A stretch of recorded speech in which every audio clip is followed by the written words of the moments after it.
sino el guardar los mandamientos de Dios. Cada uno permanezca en la condición en que fue llamado. Fuiste llamado siendo esclavo, no te preocupes. Aunque si puedes obtener tu libertad, prefiérelo. Porque el que fue llamado por el Señor siendo esclavo, libre es del Señor. De la misma manera, el que fue llamado siendo libre, esclavo es de Cristo. Ustedes fueron comprados por precio, no se hagan esclavos de los hombres. Hermanos, cada uno permanezca con Dios en la condición en que fue llamado. Que el Señor nos bendiga por medio de su palabra y nos ayude en esta mañana. Vamos a orar. Padre bueno, Dios de la gloria, Rey eterno, alabamos y bendecimos tu nombre, porque no hay otro como tú, creador, sustentador de todas las cosas. No hay como tú, alto, sublime, no hay quien haga las cosas que tú haces, no hay quien se parezca a ti. Padre, nos postramos en tu presencia porque eres un Dios santo, santo, santo. Te agradecemos por haberte manifestado a nosotros. Agradecemos, Señor, que aún antes de la fundación del mundo hayas planeado nuestra redención.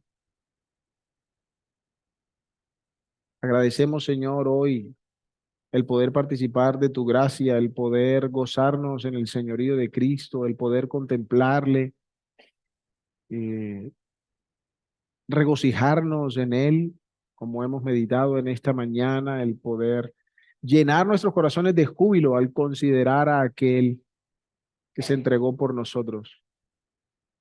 Padre, ahora frente a tu palabra nos hallamos necesitados, Señor, de sabiduría, de entendimiento. Denos aquí deseosos de escuchar tu voz, pero conscientes también, Señor, de la necedad de nuestro corazón y aún de la actividad del enemigo, no queriendo que esta tu palabra germine en nosotros. Por eso rogamos, Padre, que con tu espíritu estés dirigiendo cada corazón, estés dirigiendo mi boca al hablar, y que donde tu palabra caiga, Señor, pueda haber fruto para la gloria de tu nombre, según la necesidad de cada cual. Padre, ayúdanos, te suplicamos, porque de ti proviene la sabiduría y el poder. En el nombre amado de tu Hijo Cristo oramos, dándote las gracias, oh Dios. Amén.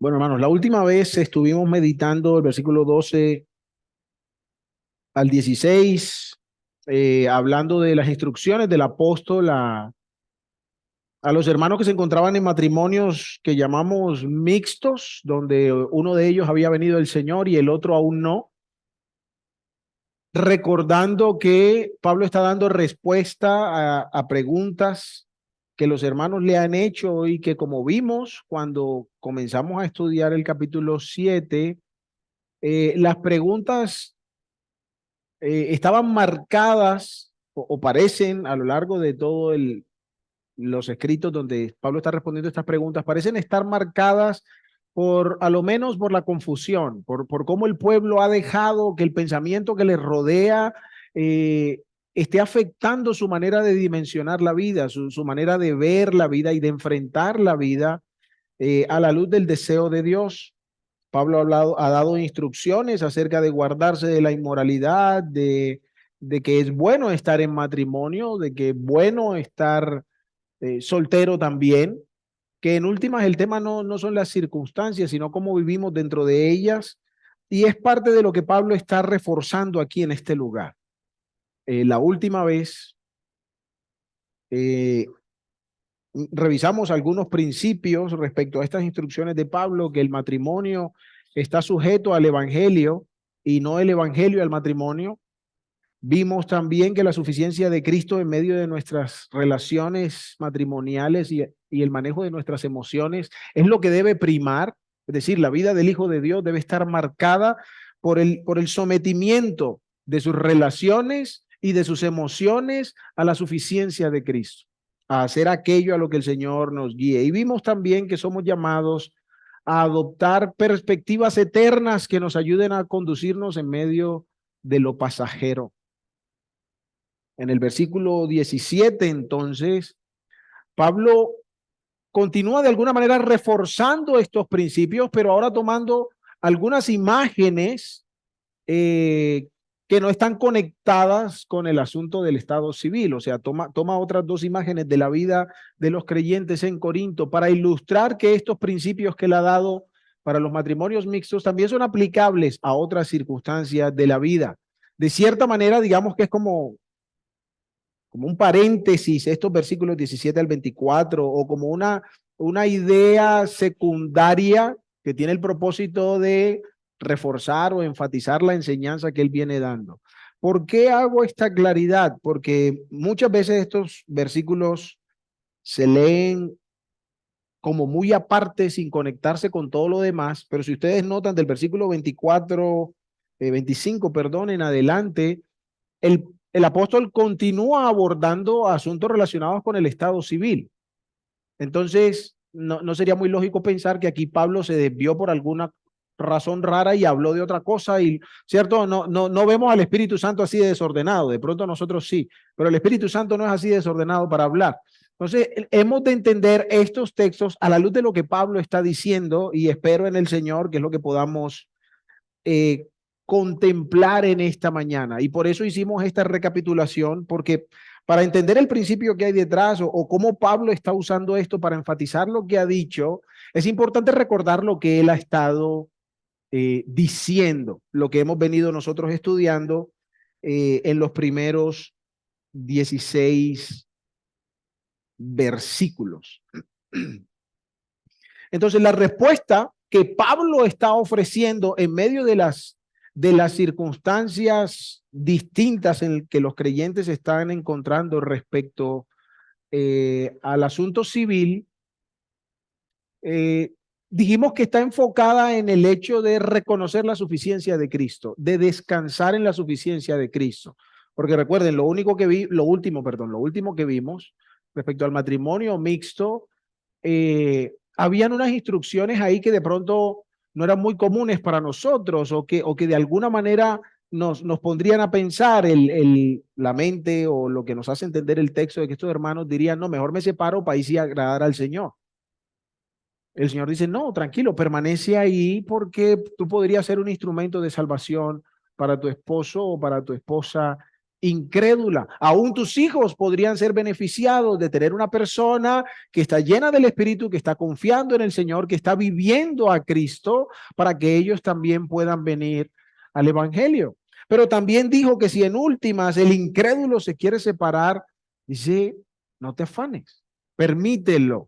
Es decir, Dios sigue en control de todas las cosas, y por encima de cómo nosotros quisiéramos vivir, somos llamados a vivir de tal manera que el nombre de Dios sea santificado en medio de su pueblo. Y a veces, no siempre, pero a veces eso va por caminos que no son precisamente lo que nosotros queremos. En medio de esa respuesta, Pablo dice entonces, el versículo 17, pero cada uno, como el Señor repartió, como Dios llamó a cada uno, así haga, o así ande, así viva. Es el sentido de la palabra ser ahí, no es que, sino que adopta esa manera eh, de vivir. Y lo primero que quisiera hacer notar es que el versículo aquí, como lo leemos en la Reina Valera, comienza con un pero. Es decir, hay una conexión entre lo que Pablo está diciendo y lo que continúa. Otra vez, como decíamos ahorita, estos versículos no es que Pablo se le dio por cambiar de tema. No, Pablo sigue con la idea, pero está usando otras herramientas para ilustrar las mismas verdades que acaba de comentar. Y él dice, pero como el Señor repartió a cada uno, según Dios llamó a cada cual, así viva. Entonces la idea sería más o menos algo como, bueno, a la luz de los últimos versículos, tienes un cónyuge incrédulo que consiente en vivir contigo, continúa viviendo con él. El Señor podría bendecir. El Señor podría bendecir a tus hijos también.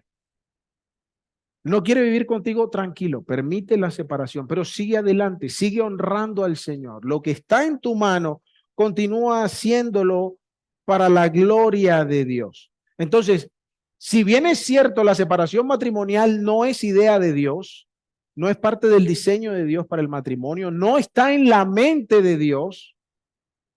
Pablo dice, mira, cuando se da esta circunstancia que como dijimos la vez anterior, hermanos, no soy mucho de hacer propaganda, pero si no recuerdan lo que vimos la vez anterior, revisen el video porque no quiero que lleguen a conclusiones que no estamos haciendo y que no podemos explicar hoy porque ya lo explicamos, ¿cierto? En el caso extremo que esto se dé, entonces descansa en el Señor, descansa en la suficiencia de Cristo. ¿Sí me hago entender? Descansa en la suficiencia de Cristo, pero, es decir, miren, Dios sabe las circunstancias en las que cada uno está. A Dios no lo sorprendió que vinimos a Él estando en una situación que, miércoles, ¿y ahora cómo lo hago para qué? No, el Señor conoce perfectamente las circunstancias que cada uno de nosotros estamos viviendo, perdón. El Señor sabe perfectamente el estado en el que te encuentras o te encontrabas cuando viniste a Él. El Señor conoce las circunstancias que están a nuestro alrededor. Entonces Pablo nos está diciendo, el Espíritu nos está diciendo a través de Pablo, entonces no te preocupes por las circunstancias. Preocúpate más bien por, en medio de las circunstancias en las que estás, vivir para la gloria de Dios. ¿Me entienden, hermanos? ¿Sí? No. Bueno, colabórenme porque no se me pueden dormir tan rápido, ¿cierto? Y esto es bien interesante, hermanos, porque nosotros somos dados a enfocarnos más en las circunstancias. Y ya vamos a profundizar un poquito en eso. Pero este enfoque de tener la mirada puesta en lo que vemos, en lo que nos sucede, es lo que nos impide muchas veces poder caminar en este mundo para la gloria de Dios. Porque no podemos seguir adelante a menos que estemos mirando ¿a quién? A Cristo y confiando en su suficiencia, confiando en su poder. No hay otra manera de seguir adelante. Pero nuestros ojos se quedan en lo que vemos y nos volvemos locos, nos desesperamos, nos llenamos de angustia, de un montón de cosas y regularmente tomamos muy malas decisiones. Pablo nos está recordando. De hecho, aquí la palabra cuando él dice que él repartió, está indicando aún que no solo es que Dios conoce, sino que el mismo Dios es el que puede estar detrás de la situación en la que tú y yo estamos. Él mismo ha podido ponernos ahí. ¿Para qué?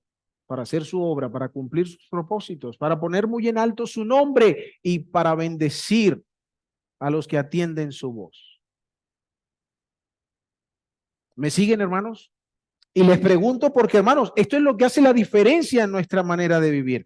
Cuando nosotros podemos comprender que es Dios mismo quien está en control de todas las circunstancias, ¿por qué nos preocuparían las circunstancias? Como el salmista podríamos decir, ¿por qué te abates, oh alma mía? ¿Por qué te turbas dentro de mí? Mira al Señor. Él es quien debe ser alabado. Él está en control de todas las cosas. ¿Por qué permitiríamos que nuestra vida se enfoque y pierda su propósito en lo que ve? Cuando el Rey de Reyes y Señor de Señores tiene todas las cosas en su mano y están bajo su poder y su autoridad, como ya veremos un poquito más adelante. Hermanos, ¿cuánta diferencia hace el poder contemplar y descansar en el Cristo que nos ha llamado y que nos ha salvado? De hecho, una primera reflexión que quisiera que tuviésemos, tiene que ver precisamente con esto, con la necesidad que tenemos de ser diligentes, hermanos, en poner un norte seguro delante de nuestros ojos. No estoy diciendo que nosotros seamos capaces de, no, pero somos nosotros los que tenemos la responsabilidad de escoger en qué dirección vamos a caminar.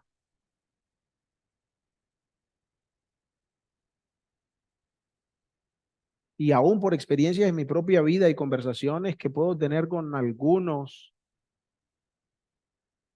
aún la palabra lo dice por allá, no seas, hermanos, yo confío en que todo hijo de Dios tiene un buen deseo de agradar a Dios. Pero la manera como nosotros nos conducimos todos los días muestra que nuestra finalidad de vida no es agradar a Dios. No es que no lo querramos, no me malentiendan, pero ese no es el propósito principal de nuestra existencia. Estamos persiguiendo muchas otras cosas que ejemplos no voy a dar en este momento. Porque lo que quiero ilustrar es, hermanos, que nosotros necesitamos ser resueltos para, habiendo escogido a Cristo, decir con sinceridad, Señor, te seguiré donde quiera que vayas.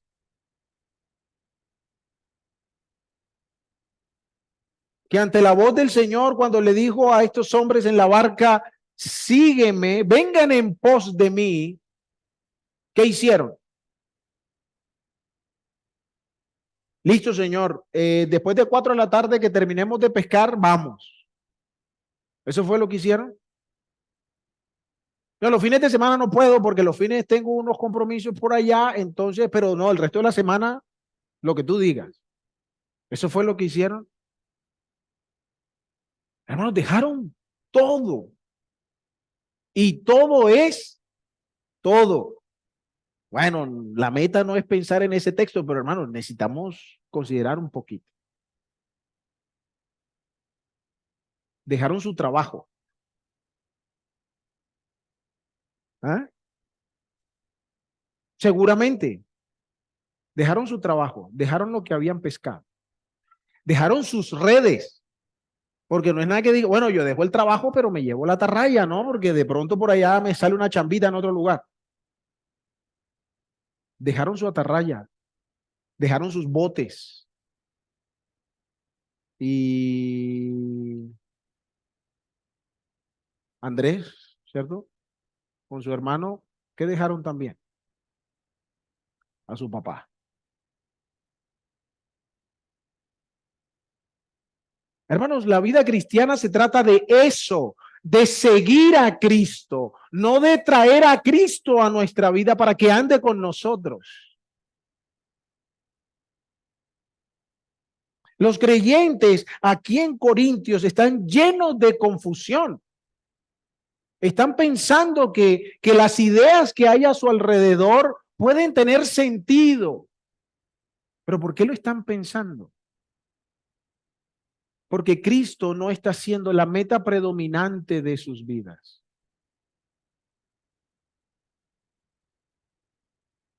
De hecho, una vez el apóstol le dice, miren, en el estado que el Señor lo llamó, así vivan. ¿Qué añade el apóstol? Esto ordeno. Ya nos detendremos ahí luego. Vamos a seguir con el texto. De hecho, sigamos con esa frase ahí, porque hermanos, el sentido de esto es que no es una sugerencia, no es una opción. El apóstol Pablo nos está dejando aquí una cosa para que, bueno, no, tú mira, no, analiza la cosa, si tú ves que te funciona bien, si no, no. Pablo dice, así es como es ordenado para las iglesias andar. Es la responsabilidad, hermanos, de todo creyente evidenciar una confianza continua en la suficiencia de Cristo que nos va a permitir ver las circunstancias y vivir en medio de las circunstancias de una manera diferente a como usualmente lo hacemos. Que antes nuestro caminar en medio de las circunstancias sea para la gloria de Dios. Es una evidencia ineludible, hermanos. Es una evidencia que no puede faltar en la vida del creyente, una vida de compromiso basada en la voluntad de Dios.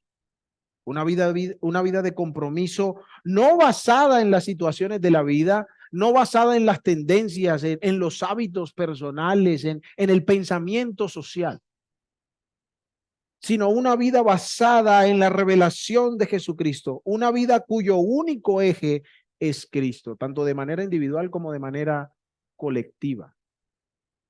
Y otra vez, pensamos un poco en nosotros, hermanos, con cuánta facilidad nosotros queremos acomodar, por ejemplo, uno de tantos ejemplos, la escritura a nuestra forma de vida. Cuando a los jóvenes comúnmente les uso el ejemplo de cuando las hormonas están alborotadas, ¿cierto? Y los parásitos abundan, y sienten que se enamoran. Entonces, ¿dónde empiezan a leer la Biblia? Vamos para Cantares, porque el Señor me va a hablar y oh, amado mío, y oh, preciosa Gacela, y porque como me siento así, voy a ir a buscar en la Biblia algo que concuerde con la manera como me siento.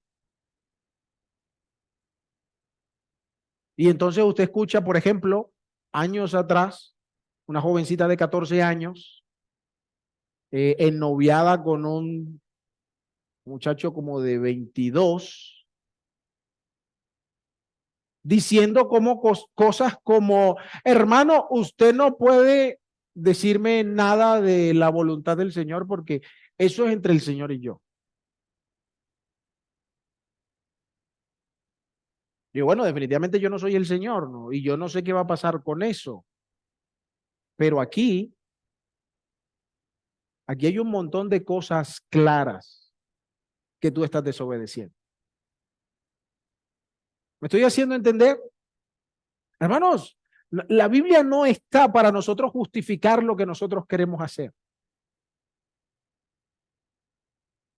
Como dijo un amigo hace años, eh, estamos siendo grabados. Es que yo soy así y así me voy a morir.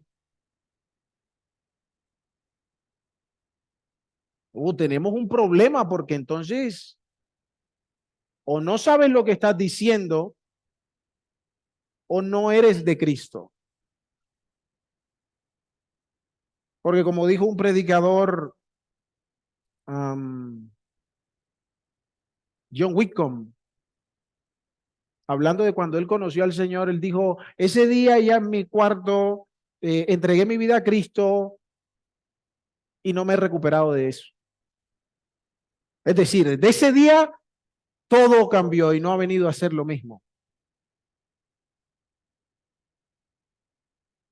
Hermanos, es necesario entender que la vida a la que Cristo nos ha llamado no es una opción, sea en el contexto marital o sea lo demás. Otra vez, aquí Pablo está diciendo, no se preocupen por las circunstancias, Dios las conoce y Dios tiene control de ellas.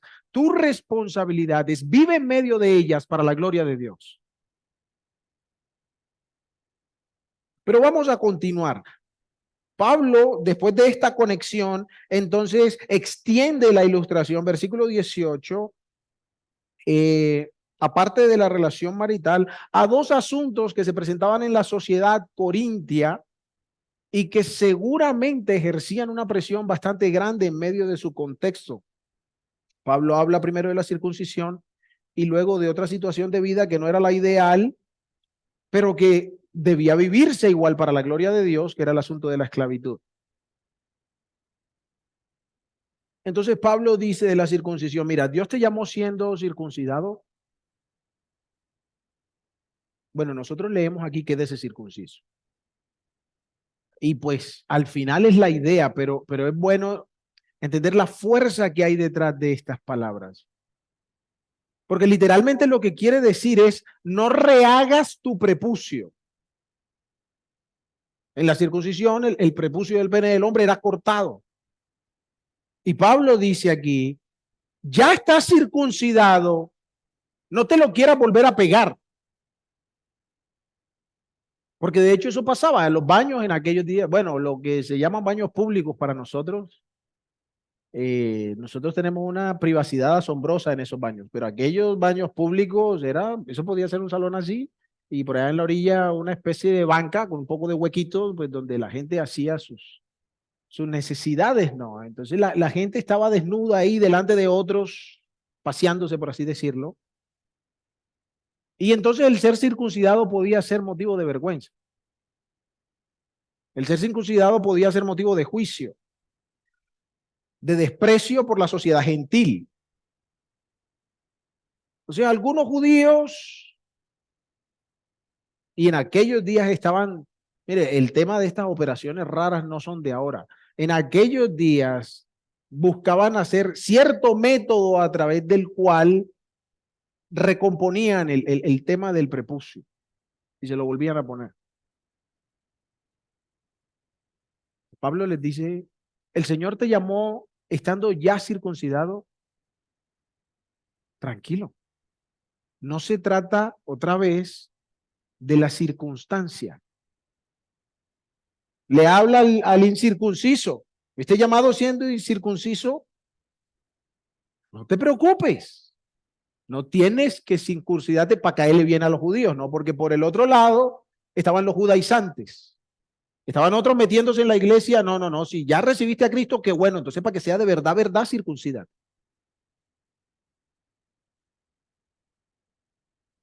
¿Me siguen, hermanos? Los creyentes en Corintio están perdiendo lo que es importante en la vida. ¿Por qué? Porque están atendiendo a las presiones de su alrededor. Están atendiendo a la manera de pensar que hay en el mundo. Y Pablo les dice, de ninguna manera. El valor no reside, de hecho, versículo 19, el valor no reside en estar circuncidado o no. La circuncisión nada es, la incircuncisión nada es, sino el guardar los mandamientos de Dios.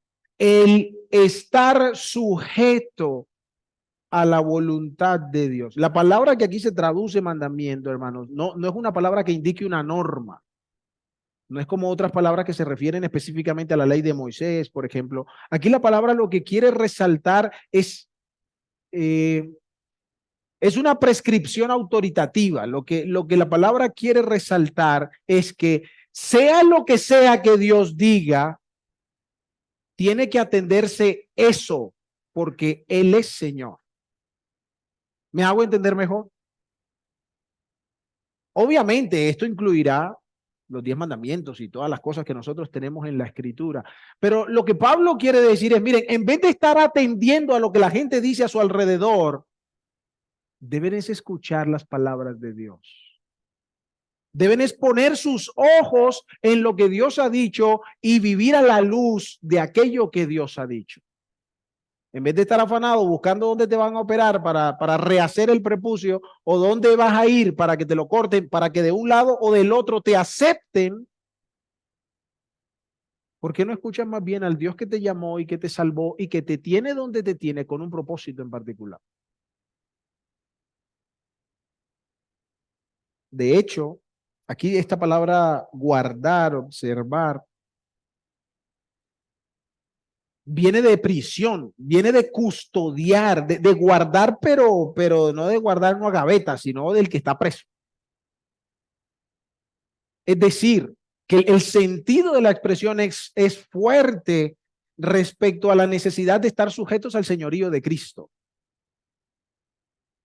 Por decirlo así, a la obligación que pesa sobre todo hijo de Dios de someterse a las palabras de Dios.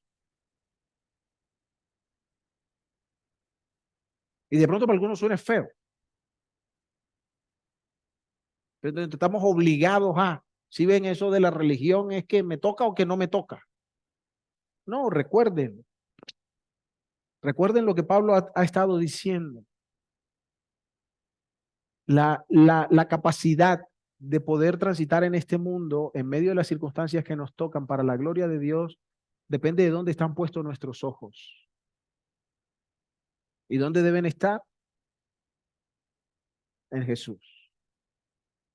Entonces, cuando tú consideras a Jesús, que de hecho fue lo que el Evangelio hizo con nosotros,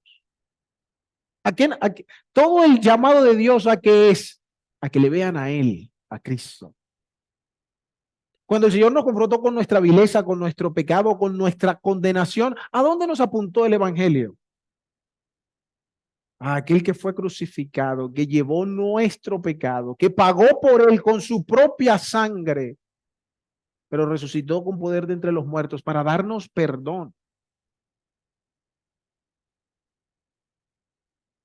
Como decía, creo, mi hermano Julio en su intervención ahora en la mañana, ¿cómo no amarle? Entonces, este sentido de obligación que hay detrás de sus palabras es más que una imposición legal. Es que no tengo otro lugar a donde ir porque mi corazón ha sido cautivado por su amor. ¿Cómo haría yo, Señor, lo que se me está ocurriendo a mí? Cuando tú me hablas, Señor, seguiré tu voz. ¿Van conmigo? Por eso retomo lo que decía ahorita, hermano, necesitamos ser resueltos en escoger a quién vamos a seguir.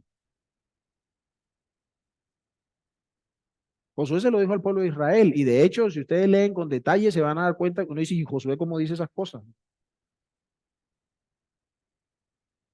Vamos a seguir al Señor. Sí, no, vamos para adelante a seguir al Señor. Y Josué les dice, mire, cojan los dioses de los amorreos, de los jebuseos, cojan el Dios que quieran, pero con Dios no se metan porque ustedes no van a hacer caso.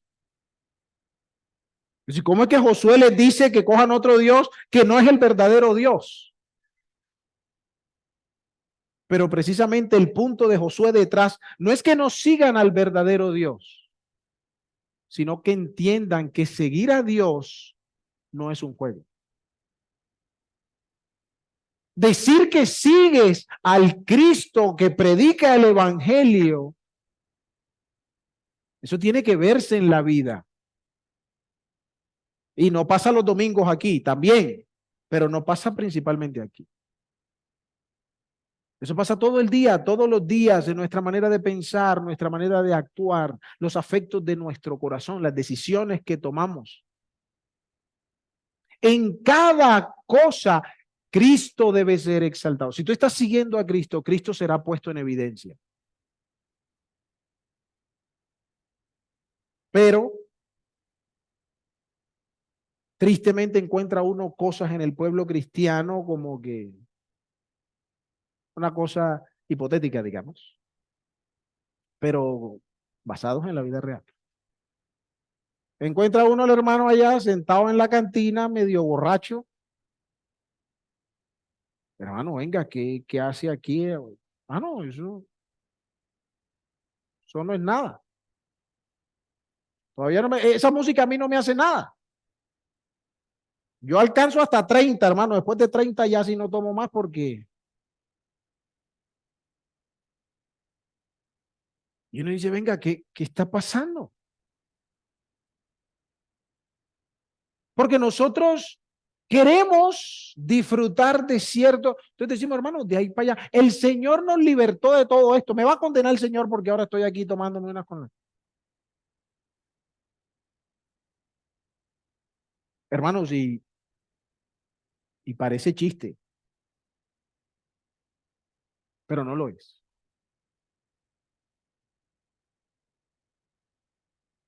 Pablo está diciendo, hermanos,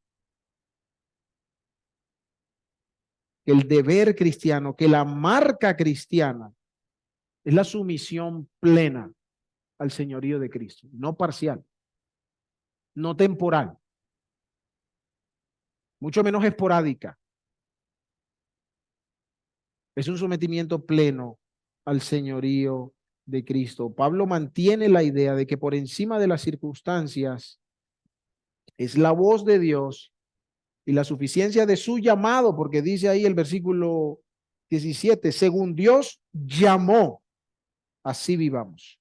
Dice ahora el versículo 21, rápidamente, el versículo 21 es complejo en su estructura gramatical en el griego, pero no se preocupen, no vamos a hablar de eso porque no es nuestro tema y porque no soy un erudito en el griego. Pero lo que sí vamos a hacer es traerlo a colación porque hay un énfasis que está ahí que es bueno apreciar. Unas traducciones más comunes lo dicen de la siguiente manera. Escúchenme, aquí nosotros leemos, versículo 21, fuiste llamado siendo esclavo, no te preocupes, aunque si puedes obtener tu libertad, prefiérelo o procúralo más. Otra manera de traducir esto sería algo como, y aunque puedas hacerte libre, aprovecha más tu condición de esclavo. El tema es el siguiente. Pablo, ahora usando el asunto de la esclavitud, que el ser esclavo no era pecado. Y de pronto quiero hacer ahí un énfasis. Cuando hablamos de nuestras circunstancias y de permanecer en ellas o que Dios no está afanado en que cambiemos nuestras circunstancias, hermano, no estamos hablando de pecado. Bueno, sí, ¿me hago entender o no me hago entender? No es que, no, hermano, el Señor sabe que yo soy así borrachón, entonces, bueno, no, ahí vamos, ¿no? De borrachera en borrachera. No, venga. Lo terrenal, el pecado tiene que morir en nosotros, hermano. Eso es una cosa diferente. Estamos hablando de circunstancias que de pronto no son las ideales, que no son lo que quisiéramos, pero que tampoco son pecaminosas. Como en este caso, el que está esclavo, ¿era pecado que fuera esclavo? No, era un asunto social.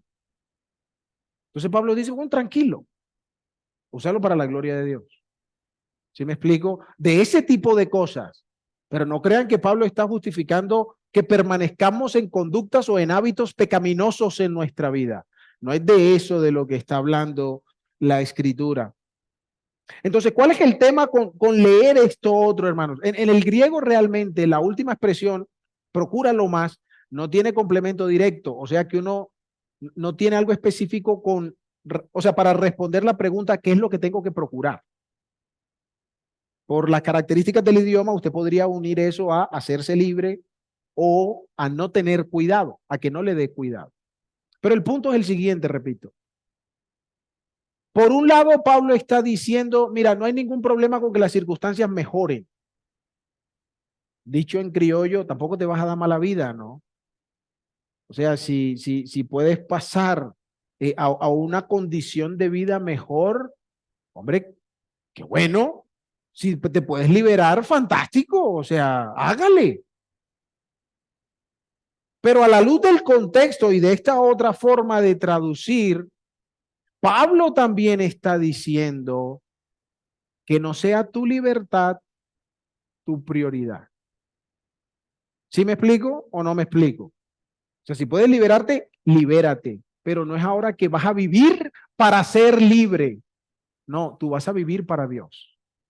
Y si puedes liberarte, qué bueno, hazle, pero aprovecha la condición en la que estás. Por ejemplo, ¿qué tal que uno de estos hermanos, por causa de ser esclavo, y hay relatos que testifican una historia semejante, pero por causa de ser esclavo, tiene la posibilidad de estar en contacto con muchos otros esclavos y de compartir el mensaje de Dios a esos otros esclavos? Y empiezan a venir al Señor. Y él encuentra la posibilidad de hacerse libre, pero haciéndose libre no va a poder seguir con lo que Dios está haciendo con él en medio de los esclavos. ¿Cuál debería ser su prioridad?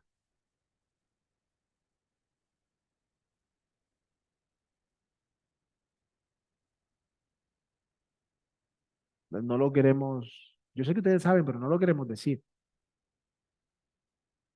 ¿Por qué? ¿Cómo se le ocurre que voy a seguir yo siendo esclavo?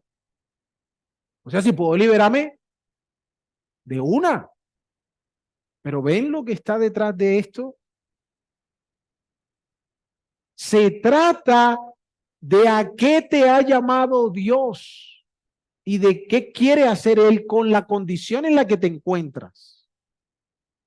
Bien pudiera ser que pudieras hacerte libre y continuar hablando a los esclavos. Fantástico. O sea, repito, el problema no es la condición. El problema es qué es lo que está por encima que es lo que me motiva, que es lo que me motiva a tomar decisión. Hombre, de pronto por causa de la gloria del Señor sería bueno permanecer esclavo.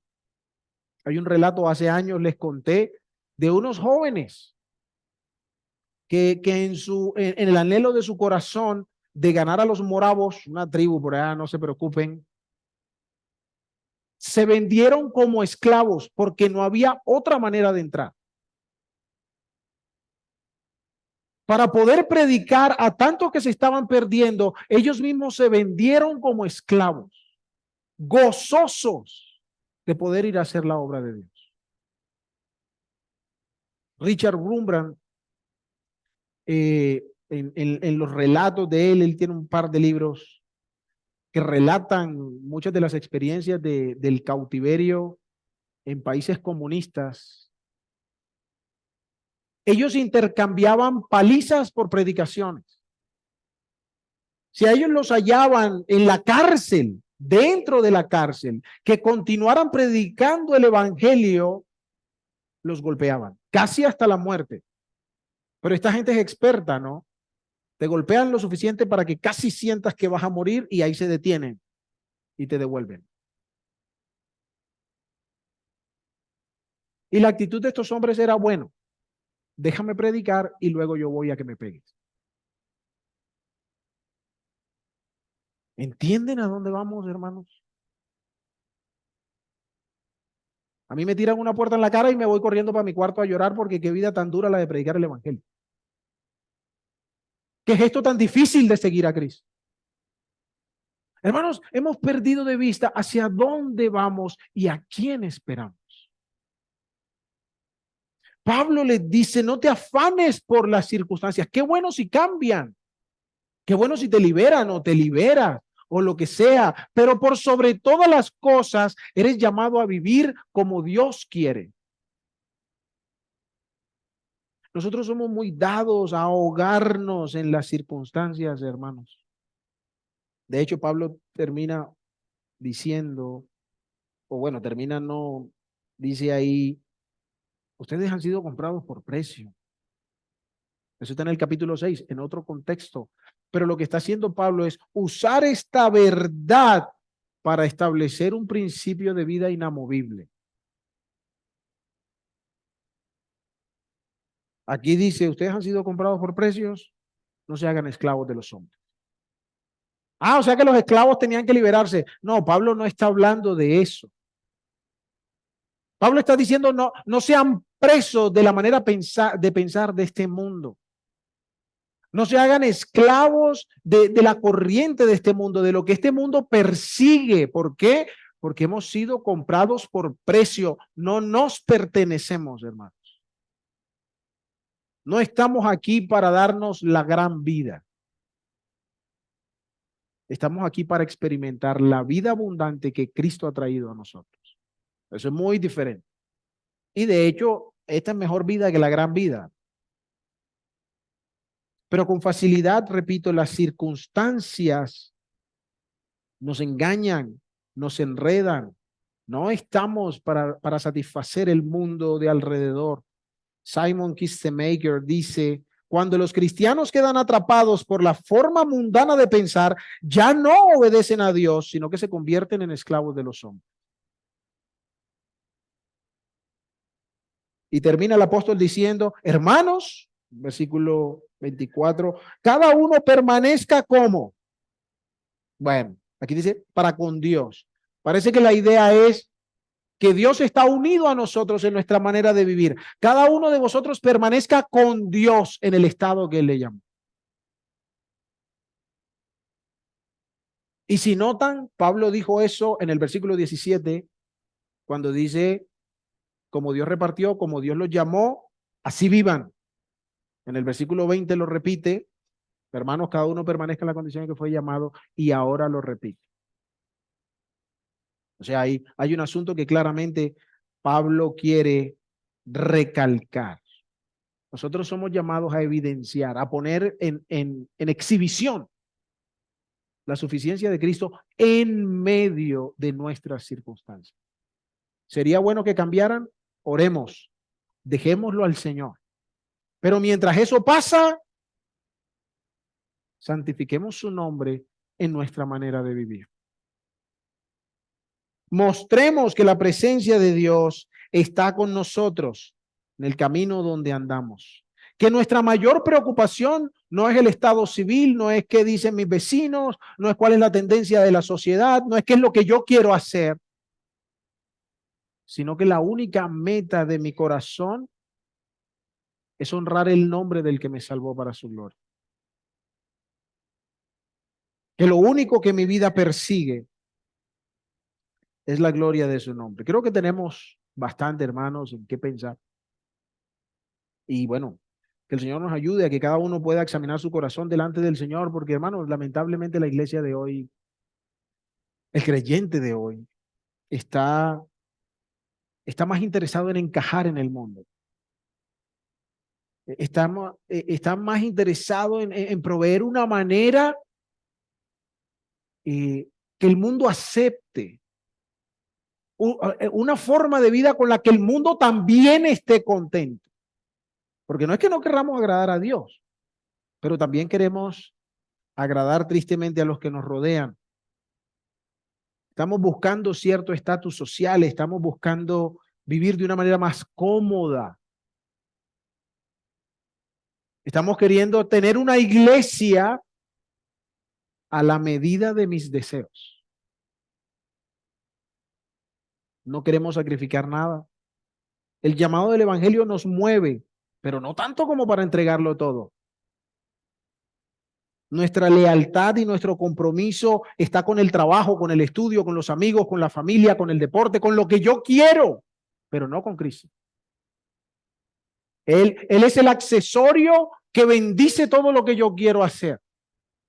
Y eso no funciona. Por muchas ganas que querramos, por muchas ganas que tengamos de que así funcione, no funciona. Con facilidad, hermanos, reorganizamos todo en nuestra vida, en nuestro día, nuestras metas con tal de lograr lo que queremos. Pero cuando Dios nos llama a dejar algo, nos hacemos los locos esperando que Él cambie de opinión.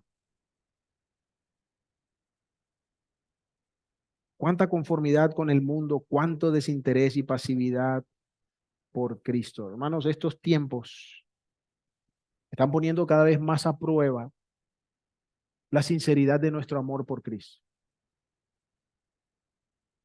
Y yo temo profundamente, no por ustedes, no también por ustedes, hermano, en mi corazón, pero yo temo por mí.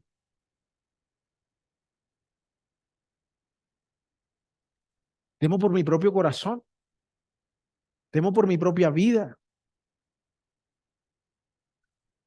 Porque la Escritura dice, cuando venga el Hijo del Hombre, ¿cómo termina?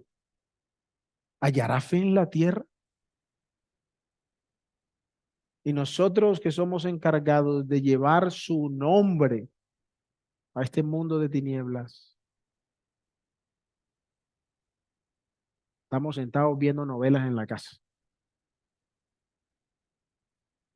Estamos preocupados por tantas otras cosas, menos por lo que debería ser lo más valioso en nuestra vida. Decía nuestro hermano ahorita en la cena, Steven, para nosotros que hemos creído, Él es precioso. Padre, gracias por tu palabra, Señor. Gracias por Cristo Jesús, a quien podemos postrarnos, delante de quien reconocemos nuestra debilidad, nuestra necedad, nuestra rebeldía, nuestro descarrío.